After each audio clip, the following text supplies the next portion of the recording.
Samantha Davis, and I'm the Programming, Marketing, and Education Manager for the Grand County Historical Association, and welcome to Pieces of the Past.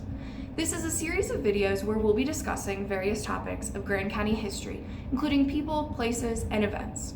For this first one in the series, we will be discussing the history of Mary Jane in honor of the 50th anniversary of the Jane being incorporated into Winter Park Resort. So let's get started. As we celebrate the 50th anniversary of Mary Jane's incorporation into Winter Park Resort, we have a unique opportunity to reflect on the deep roots and how the Jane has always fostered a love of rough, untamed skiing. Mary Jane has always invited skiers to embrace adventure, push their limits, and become part of a living legend. What makes Mary Jane so special is its historical commitment to wild and challenging terrain, truly proving the motto, "No pain, no Jane." While Winter Park did not officially open as a recognized ski area until 1940, the basins west of Berthoud and Jones Passes were known decades earlier for offering some of the best skiing in the world. In a Denver newspaper interview published around 1932, Graham McGowan announced that after years of searching, he had found what he called a winter sports paradise. He went on to say, because of its accessibility and its deep winter snow, the snowy slopes near Berthoud Pass eventually will become the center of skiing in the country.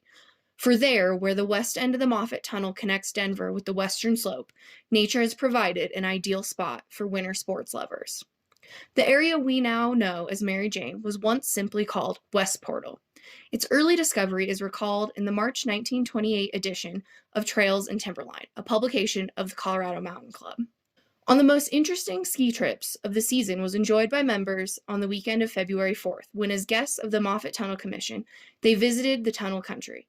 Driving to the East Portal, it seemed the trip would prove a failure from the viewpoint of skiers, but after making the ride through the Pioneer Bore to the West Portal, they were greeted with enough snow to bury them.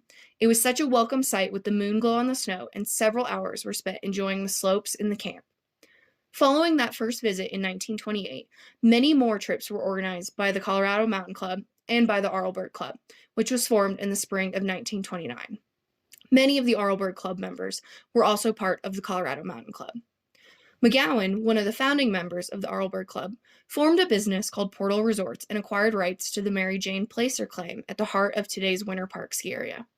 According to William V. Hodges Jr., an early member and former president of the Arlberg Club, McGowan secured use of construction buildings at the west portal of the Moffat Tunnel. The Arlberg Club arranged to use these buildings as the first clubhouse. While reliable access came by railroad to the west portal, as the highway over Berthoud Pass was not regularly kept open in the winter until 1933. Lee Ashley, an Arlberg Club member, recalled that some members would drive as far as they could in an open Ford and then ski the rest of the way down. In the January 1930 edition of Trails and Timberline, McGowan officially announced that Colorado Arlberg Ski Club had designated West Portal as its headquarters. Later, in a 1989 interview with Rocky Mountain News, the late Dr. Carl Arndt was one of the club's original 9 members, recalled, "Young blades, young bucks, devil may care, we skied and drank Casper Moon, which was a bootleg liquor from Casper, Wyoming. It must have been good because it cost $1.50 a gallon. We had great fun." To expand club activities, members of the Arlberg Club, assisted by the Civilian Conservation Corps, cut the Mary Jane Trail around 1933. The route followed an old sheephorn trail used to bring flocks down from the meadows above Timberline. The original Mary Jane Trail stretched about 1.5 miles, dropping 1,500 vertical feet. With no lifts and no roads, members hiked up and skied down. 2 runs in a day was the goal. This is the true definition of earn your turns. In June of 1938, Rocky Mountain Sportsman described the Mary Jane run in vivid detail. Peter Wood wrote, "The Mary Jane is fast, and to a great many skiers, tricky. It drops off at the beginning so steeply that you see just the tops of the trees below." The modern Mary Jane run at Winter Park generally follows the original trail. Thor Groswald noted that it was widened and cleared over time, and that skiers quietly continued to sneak over to ski it through the years. The Jane has always been held in high regard. Even back in March of 1929, Trail and Timberline reported the area as the best to be had near Denver, affording good snow, and a ski course longer and wider than any others we have, as they reported in March of 29. And by May of the same year, Trail and Timberline reported that skiing at West Portal might continue well into May. Some things never do change. Skiers had always adventured over to the Jane for more untamed adventure, but as Winter Park Resort popularity grew in the 1960s, more and more people would hike into the Jane. Winter Park began negotiating expanding the train to incorporate Mary Jane, and in 1976, Winter Park Resort officially opens the Mary Jane. Now that we know a little more about the origins of Mary Jane, we'll close with a clip from a 1976 Winter Park promotional video. Mary Jane is an addition. It has expanded Winter Park. And 65% of these trails are for expert skiers, and some are for the level above expert, whatever it's called.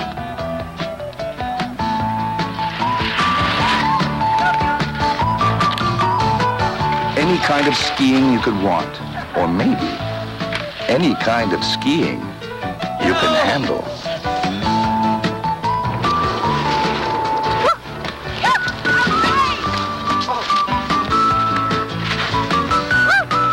How do you like skiing the Jane? It's great. All right. Beautiful. Love it. Oh, it's the best. It's got everything that you want to ski on, man. You. They cut a new trail, but save the trees. Call it Mary Jane. Beautiful to look at, hard to ski, and call it Mary Jane. We'll make it a legend.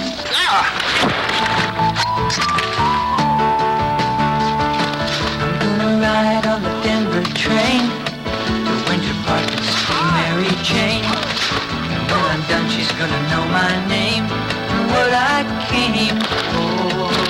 Oh, they say that her claim to fame is putting everyone to shame. But just 'cause she's so hard to tame, I really can't blame her. So come on now, Denver train. Roll me back to see my Mary Jane. Roll me back, roll me back, roll me back to see my Mary Jane.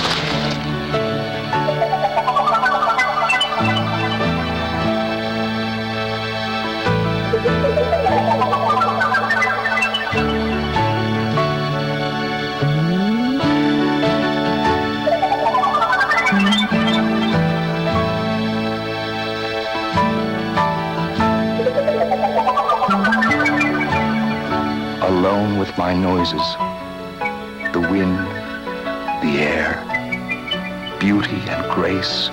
Just let me be there alone and together and alone.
Happy 50th, Mary Jane. Here's to many more years of the line less taken.